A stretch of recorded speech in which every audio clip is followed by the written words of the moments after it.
I have background on technology and on markets, and the capabilities of mixing the two is what makes me proud of what I've done.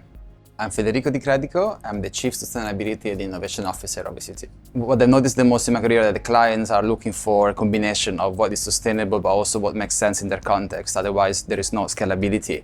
What matters the most is how scalability, resilience, and sustainability can get along together. Traditionally, when a company wants to assess their scope 3, so their supply chain engagement, they just use standard data. So I'm buying certain products and therefore I'm assuming certain emissions. The trend now is to be more involved in controlling what you're actually buying. To do so, you need to actually start accounting for the activities that you're doing, the suppliers you're buying from, and engaging with them more directly. So that also, on one hand, gives you more control of what actually is happening on your supply chain, but also increase exponentially your complexity on how to manage those processes.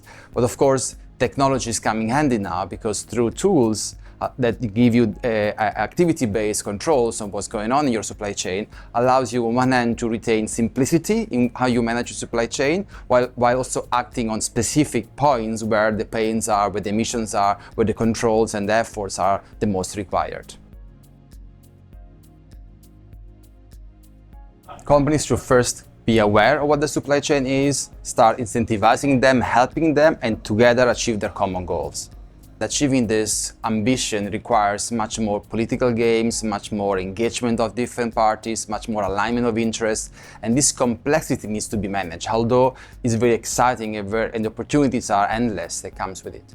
But the overall idea is you start with engaging, you start measuring, you create awareness, and you act upon it progressively by providing to each actor of the value chain the right incentives to act towards a common goal.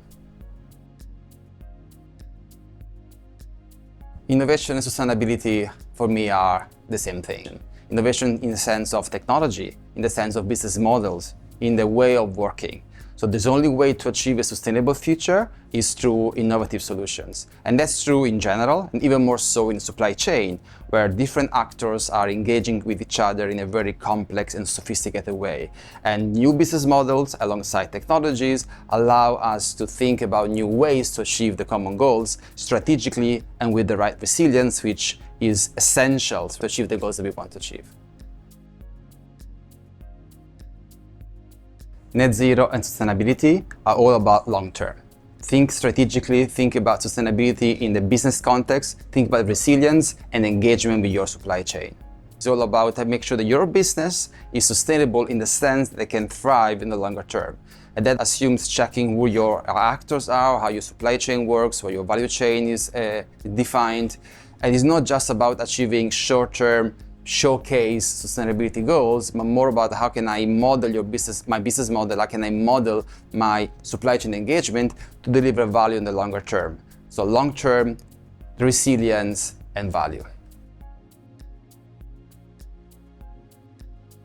One of the key moments where I realized, okay, we're actually providing value to customers is when I realized how important it is that our global footprint can help their goals. And we do that by being global, but also being technology agnostic and solution agnostic. And by mixing up our global approach, our global connections, the offices that we have around the world, our own network, but also technologies from renewable energy procurement, biomethane, and carbon reductions to support their goal holistically. And that's a unique selling point that I think I'm very proud of.